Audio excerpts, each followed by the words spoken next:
kita mulai majelis kita itu dengan membaca doa niat taklim. Bismillahirrahmanirrahim. Alhamdulillahi rabbil alamin. Nawaitu ta'aluma wa ta'lim wa tadzakkura wa tadhkir wan nafa wal intifa wal ifadata wal istifadah wal hatha ala tamassuki bi kitabillah sunnati rasulih wa du'a ilal huda wa dalalata 'alal khair ibtigha'a wajhillahi wa mardatihi wa qurbihi wa thawabihi subhanahu wa ta'ala. Semoga Allah Subhanahu wa taala mencurahkan rahmatnya kepada kita semua yang hadir dalam majelis ilmu ini. Amin ya rabbal alamin. Baik Bapak Ibu majelis sahabat cinta yang dirahmati Allah, mari kita tunggu hadirnya dengan sabar guru kita di majelis online ini, dan mari kita sambil lanjutkan dengan membaca sholawat ataupun berzikir. Terima kasih.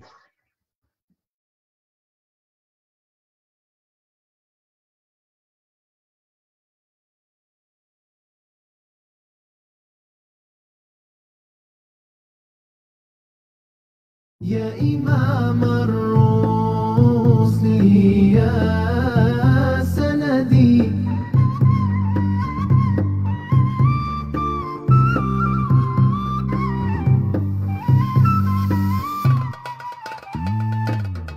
Ya Imam ar-Rusli ya sanadi Allah Allah anta ba'dallahi mu'tamadi fabidunyaya wa biakhirati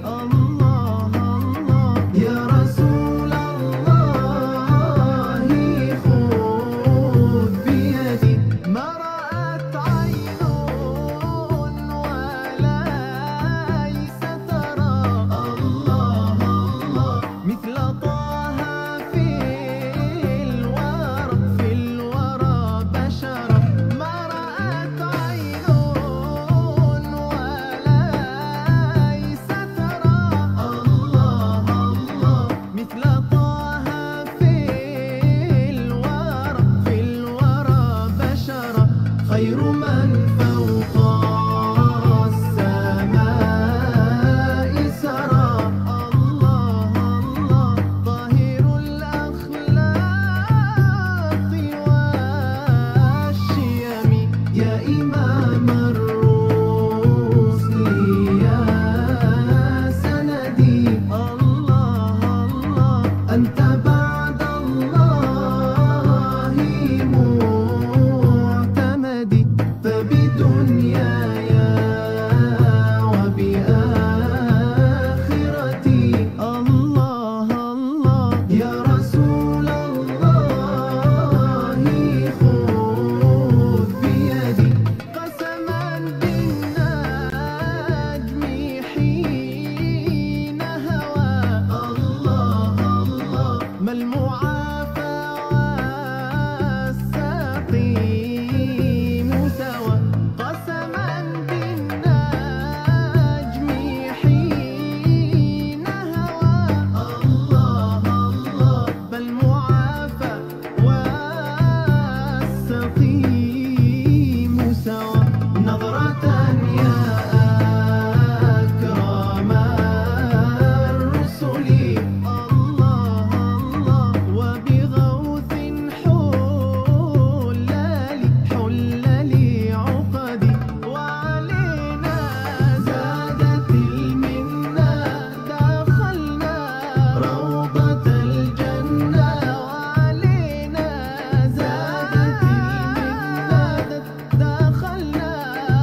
بلدي وعلينا زادت المنة دخلنا روضة الجنة وعلينا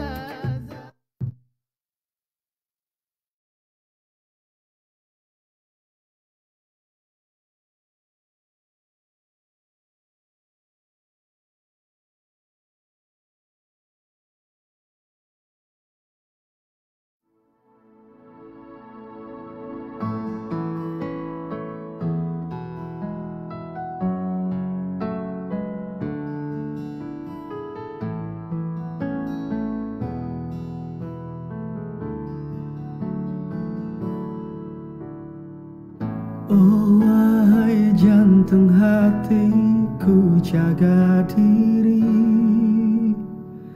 Semoga Allah menjaga raga dan hati. Ku titipkan dirimu kepada Sang Rabbi. Tekadlah jadi lebih baik saat kembali.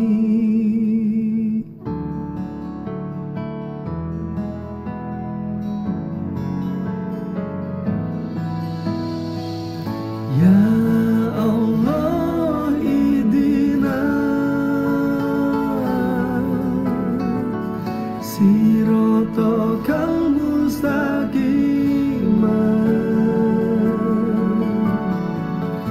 Ya Allah idina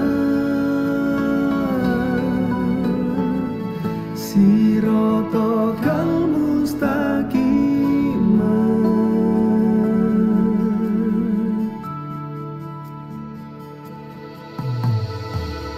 Oh wahai jantung hatiku, kuatkan hati. Sabarlah dan semangat untuk terus mendaki.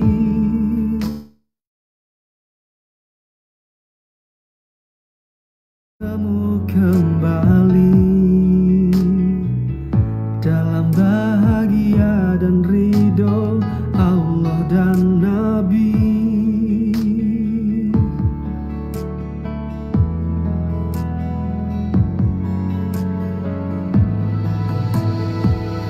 Ya Allah idina sirotokal mustaqimah. Ya Allah idina sirotokal mustaqimah.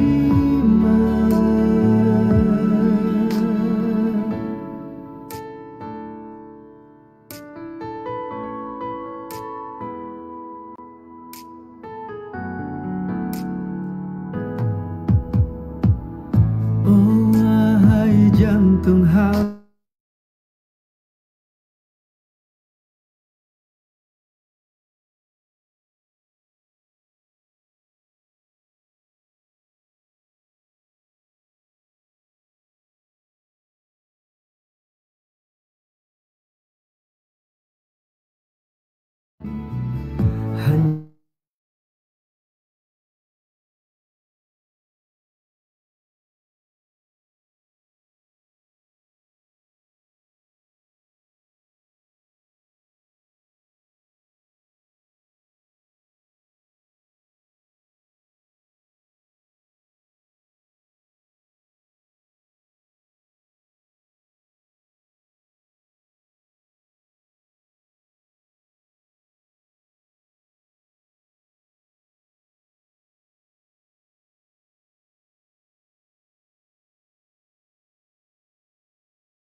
Assalamualaikum. Waalaikumsalam warahmatullahi wabarakatuh. Alhamdulillah, Habib sudah tersambung dengan kita semua, jamaah. Alhamdulillah. Gambar saya kelihatan ya, gambar saya. Pak Sigit. Alhamdulillah sudah terlihat, Habib. Alhamdulillah. Suara juga sudah jelas masuk. Alhamdulillah. Dan kita semua jamaah sudah membuka majelis ini dengan membaca doa niat ta'lim, Habib. Monggo silahkan dilanjutkan materi dari panjenengan. Ya. Bismillahirrahmanirrahim. Alhamdulillahirabbil alamin. Allahumma shalli wa sallim ala sayyidina Muhammadin wa ala alihi wa sahbihi ajma'in, amma ba'du.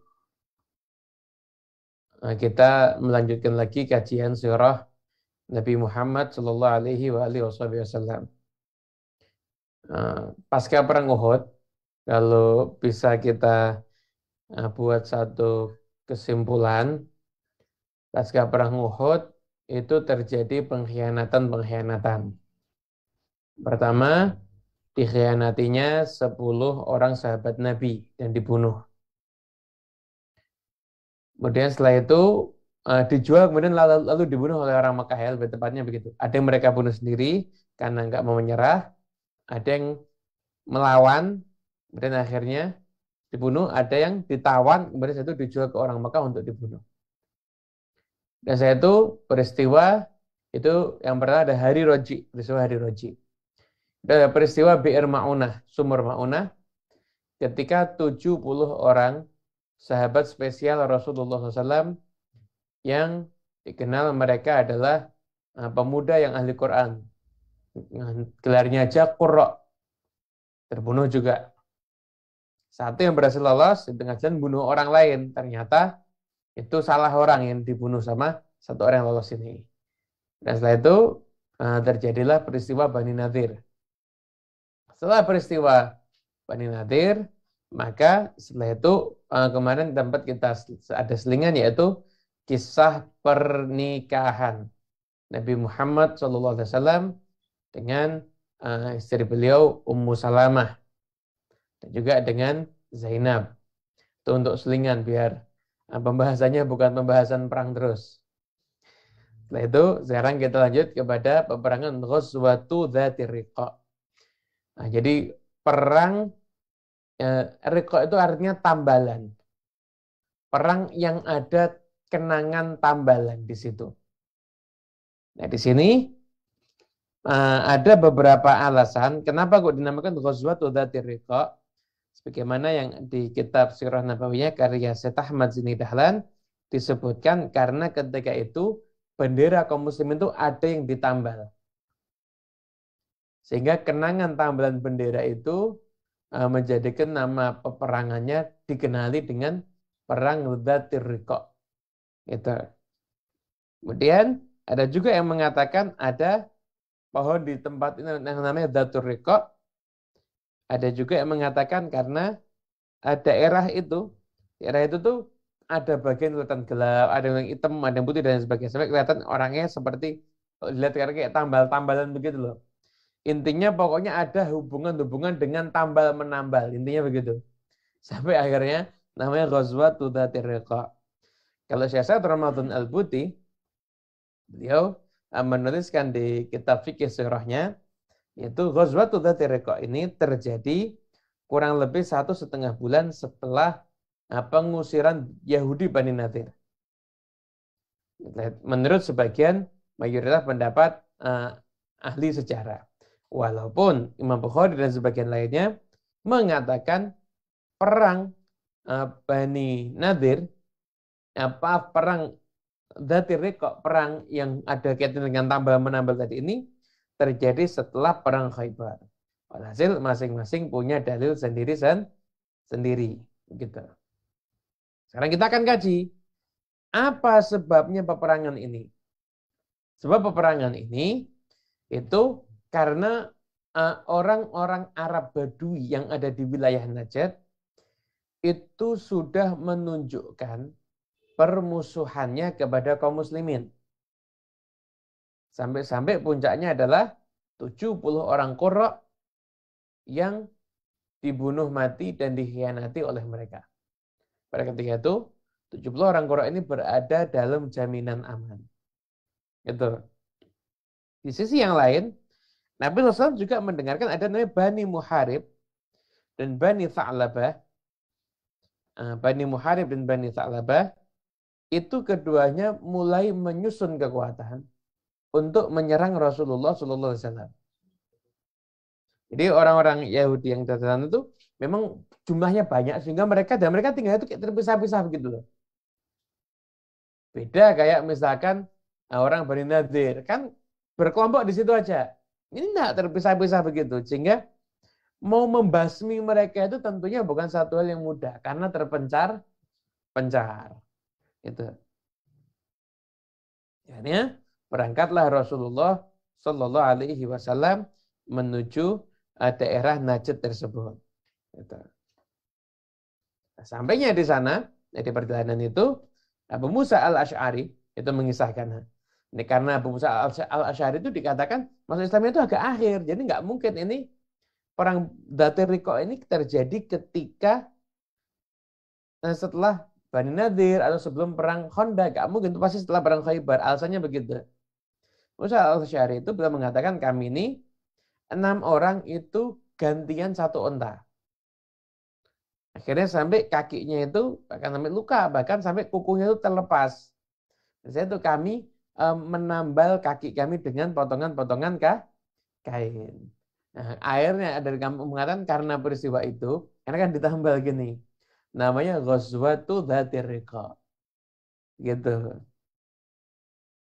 Nah, setelah itu Abu Musa al-Ash'ari setelah cerita begitu merasa, waduh, nyesal. Kenapa kok saya ceritakan? Hebat.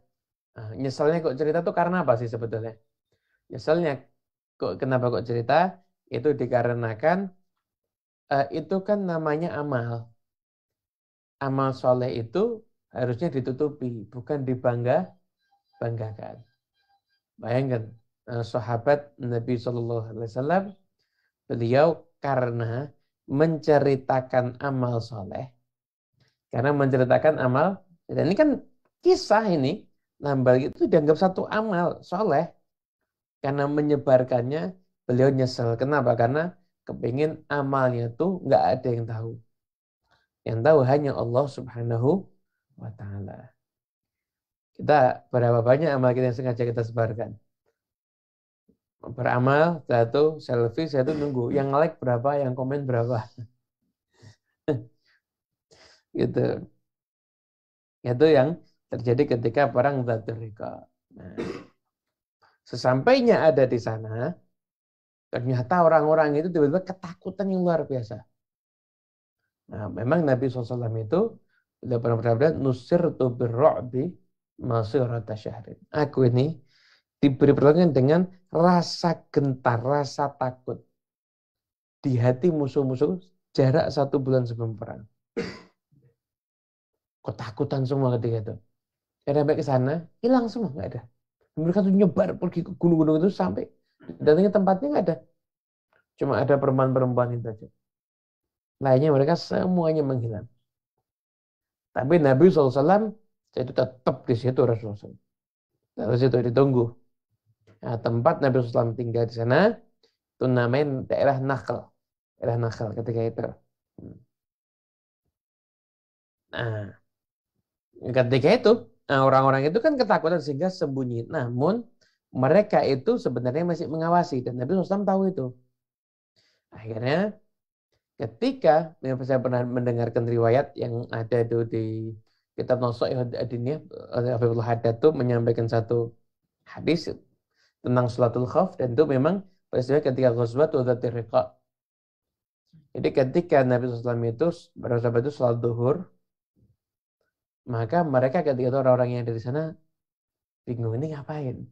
Oh sholat. Akhirnya mereka satu ngomong. Nah, setelah ini ada satu sholat yang lebih mereka cintai, bahkan melebihi anak dan istri mereka sendiri. Melebihi harta-harta mereka semuanya. Bayangkan coba. Sampai-sampai karena pentingnya sholat ini, orang kafir sekalipun tahu nilai sholat ini. mengerti nilai salat ini. Karena pentingnya salat ini. Salat apa itu? Salat duhur, salat apa? Asar. Salat asar itu punya nilai tersendiri. Dikatakan yang dimaksud dalam firman Allah Ta'ala as-salatul wusta itu adalah salat asar.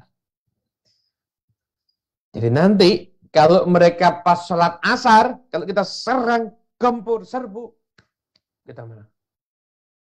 Itu. Datanglah malaikat Jibril memberitahu itu. Setelah itu ada syariat sholatul khauf. Sholat dalam keadaan mencekam. Nah, ada syariatnya itu. Sehingga Nabi SAW itu sholat menghadap ke kiblat. Yang lainnya jaga-jaga. Setelah sholat 1 rakaat, Rasulullah SAW berhenti, yang lainnya tetap melanjutkan sholatnya. Pisah dari imam. Pada saat itu Rasulullah SAW kemudian yang sholat ini yang sudah selesai pada imam itu menggantikan menjaga, nanti yang berjaga akhirnya ikut sholat bersama dengan Nabi Muhammad SAW. Itu namanya sholatul khauf, sholat dalam keadaan perang. Makanya tidak ada ceritanya sholat itu boleh ditinggalkan, nggak ada. Kalau dijamak ada, digabungkan kan nggak ditinggal, ya kan? Tapi kalau sholat itu ditinggal nggak ada. Nggak ada sholat itu ditinggalkan. Selama orang itu masih punya akal, maka dia tidak boleh meninggalkan sholat. Nggak boleh. Lain halnya, apabila orang itu nggak berakal, koma, ya udah, gimana lagi? Ya nggak bisa sholat juga, nggak ada kesadaran. Selama masih ada kesadaran, tidak bisa meninggalkan sholat. Musafir wajib sholat. Misalkan nggak ada air, tayamum. Nggak ada debu, sholat untuk hormatul waktu, menghormati waktu. Nggak ada satu ditinggalkan. Sakit tetap sholat. Jadi tidak ada satupun keadaan di mana orang itu boleh untuk meninggalkan sholat. Bahkan ada orang ditawan, misalkan disekap, ikat semuanya. Boleh meninggalkan sholat nggak? Enggak. Sholatnya pakai isyarat. Isyarat mata. Gitu. Jadi selama orang itu masih punya akal, masih punya kesadaran, maka tidak boleh dia itu meninggalkan sholat. Nah, jadi ketika ghazwatul Dzatir Riqa ini, maka disitulah pertama kali adanya sholatul khauf. Gitu. Kemudian setelah itu juga dikisahkan, diriwayatkan oleh Imam Bukhari, ketika datang waktu itu waktu qailullah. Waktu itu waktu seperti sekarang ini, tidur siang sebentar. Tidur siang kayak sekarang ini, kayak waktu saat ini. Ini. Ada qailullah begitu. Itu Nabi SAW tidur. Datang Arabi Badui. Badui ini saya langsung sampaikan kisahnya aja ya. Yang disampaikan di sini, ketika sahabat tidur, Nabi bangun terus Nabi baru cerita. Tapi ini kisahnya. Jadi Nabi SAW tidur, Baduinya datang ngambil pedangnya Nabi. Kadangkan ke Rasulullah. Kadangkan ke Rasulullah Sallallahu Alaihi Wasallam ketika itu. Kemudian setelah itu dia tanya sama Nabi, takut nggak sama saya? Ya, enggak. Siapa yang bisa melindungi kamu dari aku sekarang? Allah. Karena Allah ketakutan, gemeter, pedangnya jatuh. Dia bilang sama Rasulullah SAW, siapa yang bisa melindungi kamu dari aku? Kamu jadi orang yang baik ya, jadi orang yang baik ya, jangan balas dendam. Nah, ngasih nasihat sih orang yang tadi zalim ini. Akhirnya setelah itu, Nabi ya udah, kamu masuk Islam. Enggak mau dia, enggak. Saya tidak mau memerangi kamu atau bergabung di kelompok yang memerangi kamu. Itu dibebaskan oleh Rasulullah Sallallahu Alaihi Wasallam. Nah, di kisah yang ada di kitab fikih sirah ini, dari riwayat sahabat Jabir, jadi Rasulullah SAW itu kan tidur, sahabat juga tidur, bangun-bangun. Saya tuh kita mendati, Nabi manggil kita, ini baduinya sudah duduk gitu di depannya ada Rasulullah Sallallahu Alaihi Wasallam. Jadi bebaskan oleh Nabi Muhammad Sallallahu Alaihi Wasallam. Itu. Nah, diriwayatkan pula oleh Ibn Ishaq, Imam Ahmad, kami ini pernah ketika kita bersama dengan Rasulullah SAW, ketika perang Dzatul Riqa. Ada perawan musyrik yang akhirnya terbunuh karena mungkin berusaha menyerang dan lain sebagainya, akhirnya terbunuh. Nah, ketika Nabi SAW itu pergi, suaminya datang dan dia sumpah, saya harus menumpahkan darah di kalangan sahabat Muhammad untuk balas dendam. Dia cari ketika itu jejaknya Nabi SAW. Sampailah Nabi SAW di satu tempat, Nabi mengatakan, siapa yang akan jaga aku malam ini? Maka ketika itu dipilihlah satu orang Muhajirin dan satu lagi dari Ansar. Dari Muhajirin Ammar bin Yasir, dari Ansar Abbad bin Bishr. Itu yang jaga Nabi Muhammad SAW. Itu kami ya Rasulullah. Itu ketika mereka duduk di ada tempat gitu, duduk di mulutnya di bagian depannya gitu. Terus jaga. Itu mereka rembukan. Yang Ansar, yang Abbad ngomong sama Ammar. Siapa yang jaga nih malam ini? Yang awal malam siapa, yang akhir malam siapa? Kata Ammar, kamu yang awal. Ya, Abbad, saya yang akhir. Akhirnya Ammar bin Yasir tidur, Abbad bin Bishr salat. Nah, orang tadi yang mau balas dendam atas kematian istrinya tadi, lihat, oh ini. Diambilkan panah, dipanah. Plus, kena. Dicabut sama Abbad bin Bishr. Salat lagi. Kata Abbad bin Bishr, ketika itu sakit apa enggak? Ya selalu sakit. Panah lagi yang kedua. Plus, kena. Cabut lagi. Sampai ketiga, cabut lagi pas sudah mendekati selesai sholat, baru bangun sahabat Muhajirin. Muhajirin duduk. Bangun dari tidur, duduk. Lihat kaget. Loh, coba berdarah-darah. Kenapa kamu tidak bangunnya aku dari pertama? Kata Abbad bin Bishr, saya itu ketika sholat lagi baca satu surat. Jadi saya tidak kepengen motong bacaan surat itu dengan membangunkan kamu. Saking menikmati suratnya dan menikmati bacaan ayat suci Al-Quran. Itu. Jadi kata Abbad bin Bishr, kalau bukan karena Rasulullah SAW itu nyuruh saya jaga, saya misalkan depannya sampai mati pun tidak apa-apa.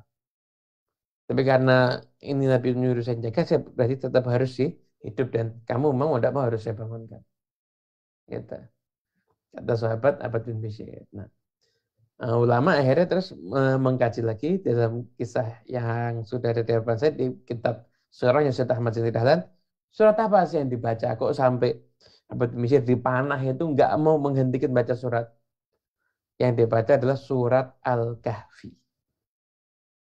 Dibaca oleh Abbad bin Bishr. Sehingga akhirnya nggak mau untuk melepas sholatnya. Gitu.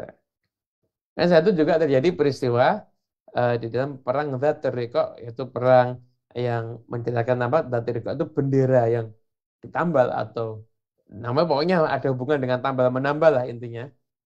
Itu kisah antara Nabi SAW dengan sahabat Jabir. Jadi Nabi SAW itu ketika pulang dari perang Dzatul Riqa, itu Jabir itu naik unta yang lemah. Maka aku jalan paling belakang. Rombongan saya jalan dulu, saya jalan paling belakang. Kenapa? Karena untanya paling lemah, paling pelan.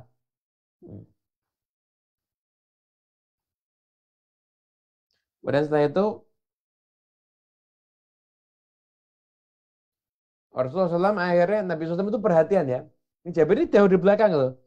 Dicari sampai akhirnya ditemukan sama Nabi Muhammad SAW. Ya Jabir, ada apa? Ya Rasulullah, unta saya ini lambat. Ya udah.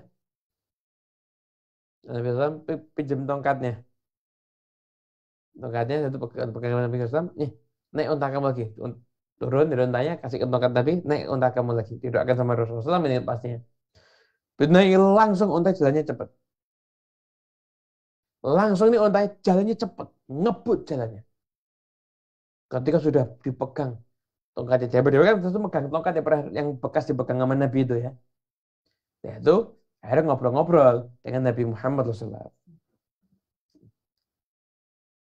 Kata Nabi, Jabir, untanya jual ke aku ya.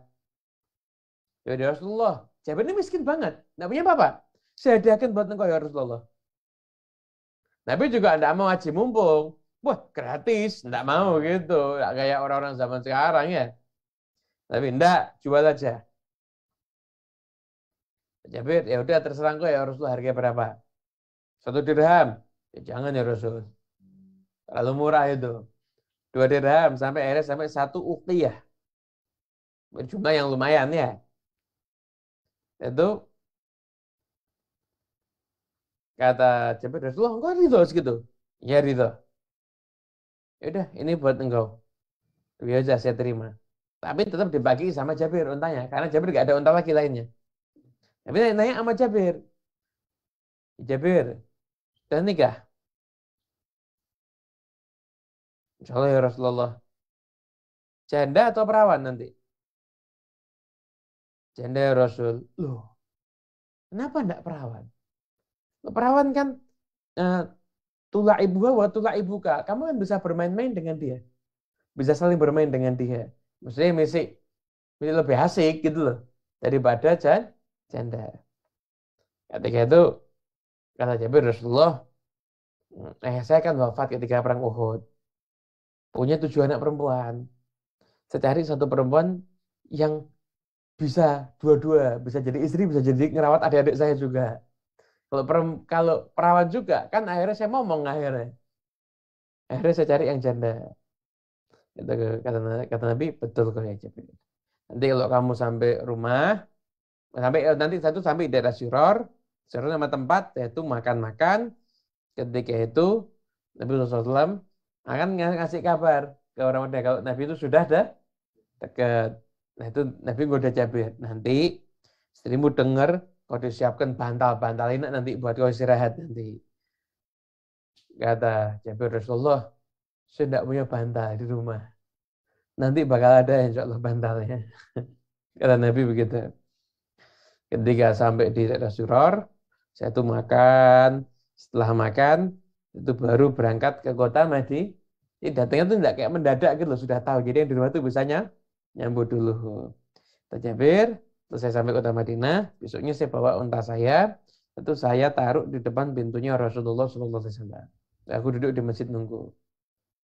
Terus Rasulullah keluar. Lihat loh, kok ada unta ini? Tapi yang bawa unta. Rasulullah itu unta punya Jabir. Mana Jabirnya? Jabirnya dipanggil. Rasulullah, ya akhi, wahai anak saudaraku, wahai keponakanku, ambilin untanya hadiah buat kamu. Tapi manggil Bilal, itu kasih uang 1 uqiyah, diserahkan kepada Jabir. Bukan cuma 1 uqiyah plus ditambahi lagi. Jabir, unta itu selalu tumbuh dewasa, jadi bersamaku sampai tanggalan besar, sampai kelihatan unta itu dari yang gedenya, itu bisa kelihatan dari rumah-rumah kita. Saking mencolok yang besarnya, karena unta itu pernah didoakan oleh Rasulullah SAW. Akhirnya unta itu menjadi miliknya sahabat Jabir.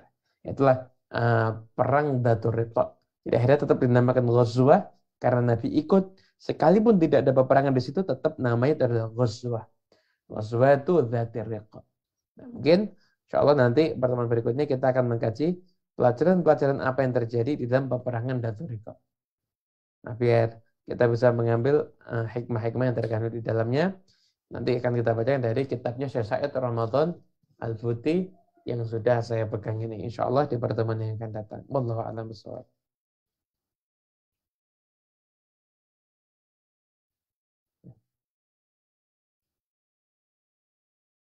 Monggo. Ya, Habib, Afan tadi barusan terputus. Ya, terima kasih jazakallah atas ilmu yang disampaikan tadi tentang perjalanan Nabi dan para sahabat pada peristiwa Ghazwatur Dzatir Riqa', Habib. Kita buka sesi tanya jawab, ya, Habib, untuk para jamaah. Monggo Bapak Ibu jamaah Majelis Sahabat Cinta, Jika ada pertanyaan bisa dituliskan di chat. Insya Allah akan kita bahas bersama guru kita Habib Muhammad Al-Habsyi. Habib, terkait dengan ini untuk mengawali pertanyaan tentang tadi dipanahnya sahabat ketika menjaga dan beliau sedang sholat. Nah, ketika sedang sholat dan berdarah seperti itu, Habib, apakah secara fikih darah itu membatalkan sholat ketika keluar pada saat di tengah-tengah sholat, Habib?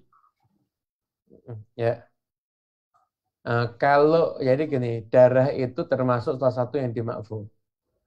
Jadi kalau memang itu darahnya sendiri, maka ulama fikih sebagian berpendapat sekalipun darahnya banyak itu tidak membatalkan sholat.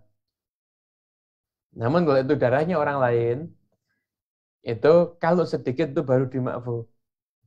Itu baru dimakfu. Kalau banyak itu tidak dimakfu. Jadi misalkan ada orang itu mimisan itu di hidungnya kan masih berdarah kan. Nah, ini darah yang ada di hidung ini tidak membatalkan sholat.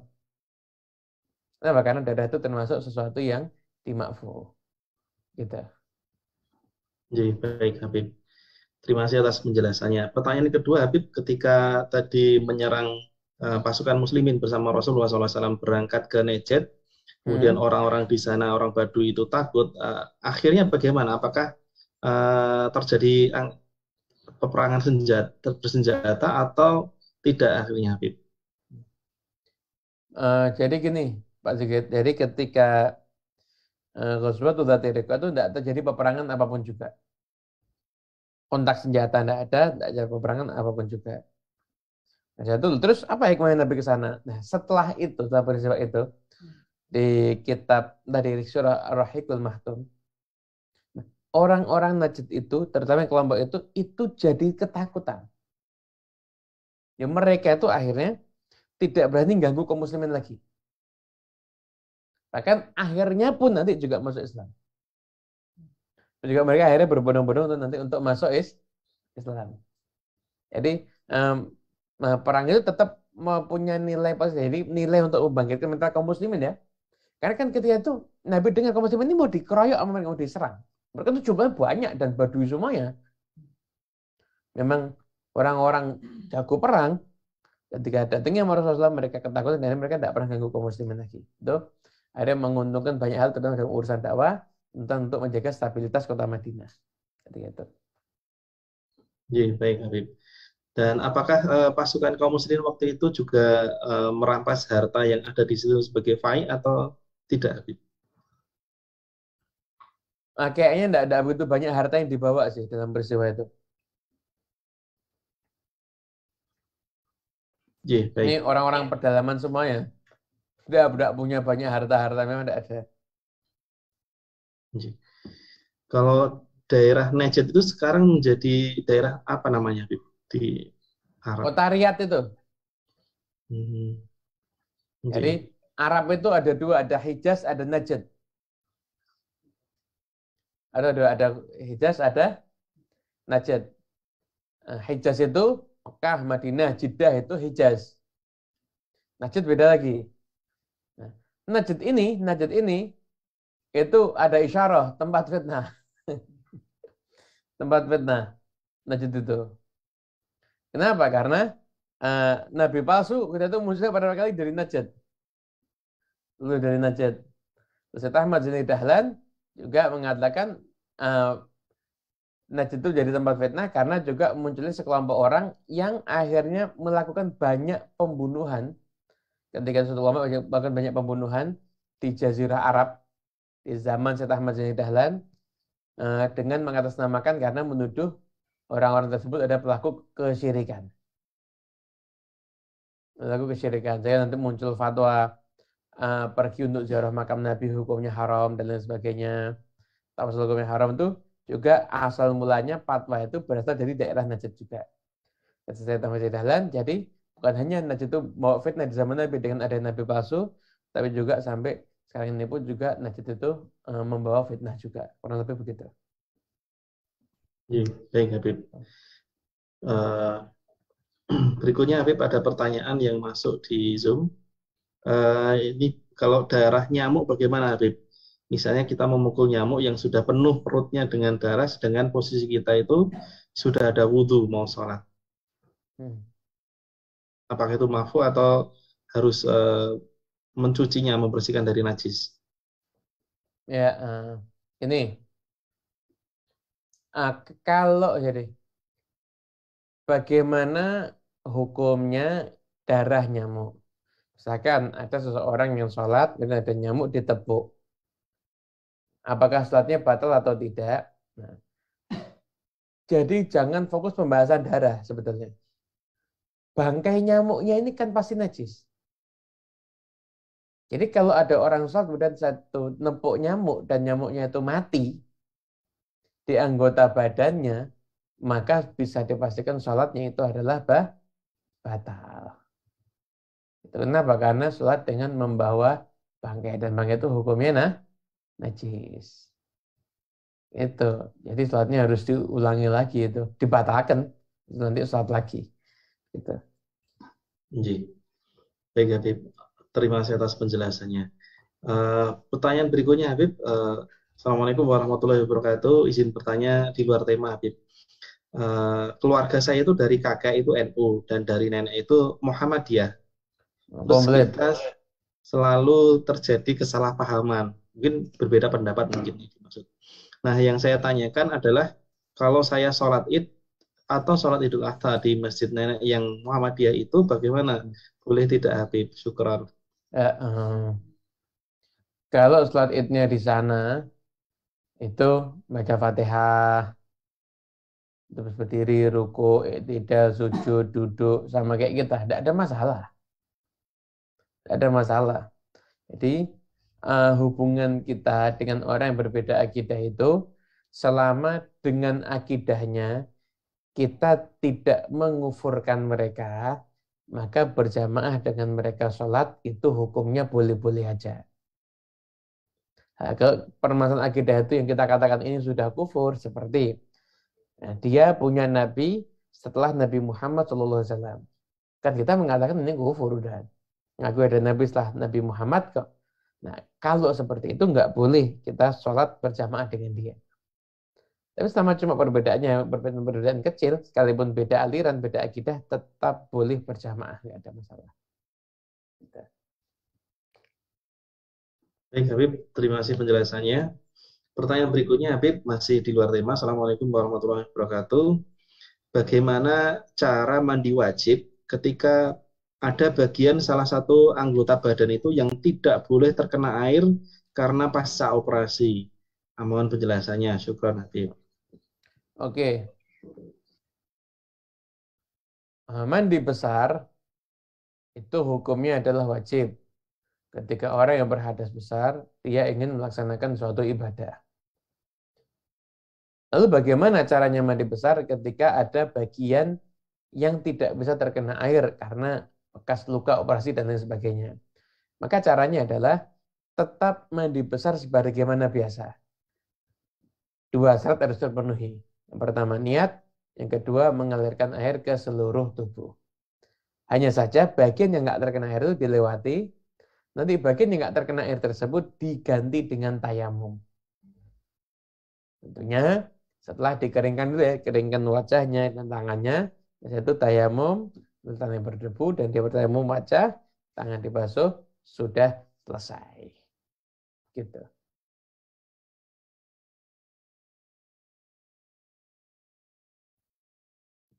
Berarti tayamum seperti biasanya, Habib. Jadi wajah dan tangan, Habib. Iya, wajah dan tangan seperti biasa. Jadi tayamum untuk mandi dan tayamum untuk wudhu itu sama, tetap sama-sama tayamum. Ada perbedaan di situ.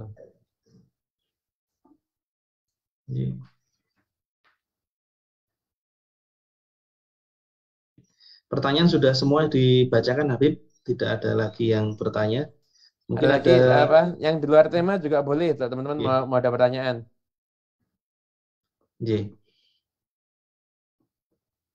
Monggo Bapak Ibu silakan, ada kesempatan yang untuk bertanya. Sambil menunggu pertanyaan, Habib, mungkin ada yang perlu ditambahkan atau sebagai kesimpulan dari apa yang disampaikan tadi. Nanti insya Allah Pak Sigit pertemuan berikutnya kita akan mengkaji hikmah yang terkandung dari peristiwa Ghazwah Dzatir Riqa. Ada beberapa hikmah di situ. Beberapa hikmah di situ. Nah, setelah itu, kemudian kita akan lanjut lagi nanti ada Ghazwah Banil Mustalik. Ghazwah Banil Mustalik. Ghazwah Banil Mustalik. Nanti ada peristiwa Siti Aisyah itu dituduh dan lain sebagainya. Nanti juga kita akan sempatkan juga untuk membahas. Jadi ketika perang Uhud itu kan janjian, ketemu tahun depan di Badar. Itu nasibnya gimana itu peristiwa itu? Janjian itu gimana? Akhirnya ketemu atau tidak? Itu untuk ketemu atau tidak. Nah, akhirnya kan nanti termasuk pembahasan kita juga. Jadi sirah Nabawi yang itu masih banyak perang, namun ada beberapa poin yang nanti seperti kisah Aisyah dituduh selingkuh dan sebagainya itu nanti keluar daripada perang gitu. Daripada urusan perang gitu. Oh, ada lagi kayaknya. Jadi ada pertanyaan lagi Habib. Assalamualaikum warahmatullahi wabarakatuh. Izin bertanya Habib. Saat ini saya sedang sakit. Saya sakit infeksi lambung dan infeksi usus besar. Gara-gara sakit ini, saya sering tinggal di rumah orang tua saya dan harus meninggalkan suami di rumah sendirian, bahkan sampai berbulan-bulan. Apakah saya berdosa bila meninggalkan suami saya di rumah sendiri, Bib? Karena saya tidak mampu mengurus suami dan saya tidak memenuhi kebutuhan biologisnya. Mohon penjelasannya, Bib. Ya, selama maaf ya, jadi kadang ada orang yang diuji dengan sakit dan lain sebagainya, lalu akhirnya tidak bisa untuk melayani suami tersebut. Gimana? Selama suaminya itu ridho, nggak ada masalah. Suaminya itu ridho aja, nggak ada masalah. Memang idealnya kalau bisa tetap sekalipun tinggal di rumah orang tua, tetap ada waktu untuk bisa suami itu berkunjung. Jadi kadang suami itu tidak harus hubungan begitu. Ada berkunjung, ada waktu berdua ngobrol dan sebagainya. Situ nanti sebagai seorang istri nanti ya samain aja minta maaf. Saya bisa menjalankan sebagai istri dengan baik. Minta suaminya untuk mendoakan, sakit perutnya minta suaminya untuk bacain perutnya dan sebagainya. Suami itu kunci surga bagi istri. Suami mendoakan siapa tahu nanti doanya diijabah oleh Allah Subhanahu wa Ta'ala. Amin. Gitu. Jadi dosa atau tidak, namanya kan tidak disengaja. Disengaja baru dosa. Nggak disengaja dan sakit gimana lagi? Tentu kan di luar daripada ikhtiar. Gitu. Baik Habib, terima kasih atas nasihatnya. Pertanyaan berikutnya Habib, di luar tema tentang sedekah subuh. Apabila di waktu subuh itu kesulitan mencari orang untuk diberikan sedekah, apakah diperbolehkan Habib jika sedekah subuh itu diwujudkan dalam bentuk uang, kemudian ditampung pada tempat, kemudian baru disalurkan setelah terkumpul pada saat satu periode waktu tertentu, misalnya 1 bulan sekali. Jazakallah khairan Habib, semoga senantiasa diberikan kesehatan. Amin. Ya. Jadi ketika kita ingin sedekah subuh dan ketika itu kita tidak menemukan orang yang bisa untuk menerima sedekah kita, boleh nggak dikumpulkan nanti sekali itu baru diberikan. Jadi begini, nilainya sedekah itu kita harus pahami bukan ketika kita menyisihkan. Tapi sedekah itu jadi istimewa ketika sampai kepada orang yang memerlukan. Kalau cuma menyisihkan aja, ya belum dianggap sedekah dia itu. Baru menyisihkan harta. Nah sebenarnya kalau mau cari pasti ada sebetulnya. Jadi Anda udah siapkan dari malam. Sedekah itu apa harus uang sih? Enggak kan? Makanan bisa. Beras bisa. Iya kan? Nah, Anda sudah siapkan dari malam. Nah, setelah itu nanti ketika subuh, tinggal Anda ambil, akan berat apa, kasihkan orang-orang yang akan ada di sekitar Anda sekiranya dianggap membutuhkan atau memerlukan. Jadi, sedekah itu menjadi istimewa bukan karena Anda sudah menyisihkan, enggak. Tapi ketika sudah sampai kepada orang yang membutuhkan, itu nilai sedekahnya di situ. Gitu. Baik Habib. Pertanyaan berikutnya Habib, tentang keluarga. Kalau suami punya keponakan, terus keponakan tersebut mempunyai anak, dan anaknya itu bisa laki-laki atau perempuan, apakah dia bisa menjadi muhrim atau tidak, Habib? Muhrimnya. Ya, suami punya ponaan. J. Itu mahramnya bukan muhrim ya. Muhrim itu orang yang pakai kain ihram. Suami punya ponaan. Ponaan suami bukan mahram Anda. Dari dulu. Bukan mahram Anda. Tapi mahramnya suami. Kalau itu perempuan ya. Laki bukan mahramnya istri. Kalau dia punya anak, ya bagi suami akan selalu mahram. Karena yang dari mahramnya itu keturunannya itu pasti semua jadi mahramnya dia juga. Nah, bagi istri, ponaannya aja udah bukan mahram, apalagi anaknya. Gitu. J. Berarti keturunan mahram tetap menjadi mahram terus Jadi mahram ya. Kecuali itu kalau yang mahram dari nasab ya. Mahram dari nasab begitu. Tapi kalau misalkan mahram dari pernikahan, misalkan kita sama mertua mahram, tapi anak mertua bukan mahram kita. Anak mertua bukan mahram kita, gitu. Baik, Habib. Pertanyaan terakhir ini, Habib, dari Zoom. Oke. Bagaimana, Habib, gimana supaya bisa santai menghadapi tetangga yang punya pemahaman berbeda, mungkin ini Salafi yang suka mencari-cari celah postingan kita. Kemarin saya share video Habib Muhammad bin Alwi tentang kurban. Langsung saya dijapri yang bersangkutan mengkritik apa yang disampaikan Habib. Tapi karena saya ingat pesan-pesan Habib Umar, jadi saya walaupun dalam hati kesal, tapi saya balas dengan baik-baik. Mungkin Bagus, pertanyaannya benar itu, benar. sudah benar. Jangan menanggapi ini ya, mungkin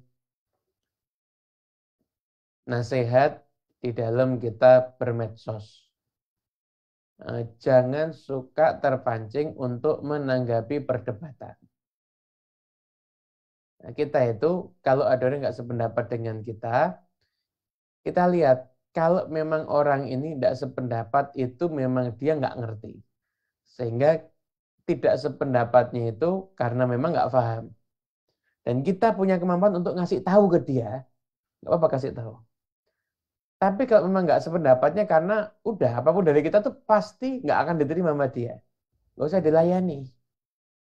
Nah, siapkan emot senyum sama jempol, itu aja selesai. Dia ngomong apa? Emot senyum jempol, gitu aja. Nggak usah ditanggapi. Kenapa? Karena dia berdebat bukan untuk mencari kebenaran, tapi untuk melampiaskan hawa nafsu. Jangan kita masuk ke situ. Percuma, nggak ada gunanya nanti. Gitu. Baik, Habib. Terima kasih atas penjelasannya. Dan Alhamdulillah semua pertanyaan sudah dibahas, Habib. Monggo, Habib ada kesimpulan dan juga sekaligus doa untuk menutup majelis ini. Insya Allah saya rasa cukup. Nanti kita jumpa lagi di hari Sabtu yang berikutnya. Wallahu a'lam. Bisawab. Al-Fatihah bil qabul wal iqbal afan naftah lana lakum futuhal arifin wa fiqhina yakum fitin wa alimna wa iyakum ta'wil wa hadina iyakum ila sawa'i sabil rabbana atina fid dunya hasanah wa bil akhirati hasanah wa qina adzabannar. Bil alamin bisirril Fatihah. Alladzina an'amta 'alaihim ghairil maghdubi 'alaihim waladdallin. Amin amin ya rabbal alamin.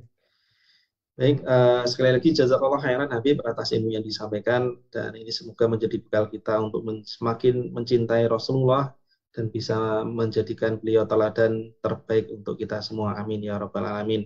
Insya Allah akan kita lanjutkan pada pertemuan yang akan datang, dan semoga Allah memberikan kesempatan lagi untuk kita untuk bertemu kembali. Dan mohon maaf atas segala kekurangan. Mari kita tutup majelis ini dengan membaca hamdalah dan doa kafaratul majelis. Alhamdulillahirabbil alamin. Subhanakallahumma wa bihamdika asyhadu alla ilaha illa anta astaghfiruka wa atubu ilaik. Wassalamualaikum warahmatullahi wabarakatuh. Assalamualaikum warahmatullahi wabarakatuh.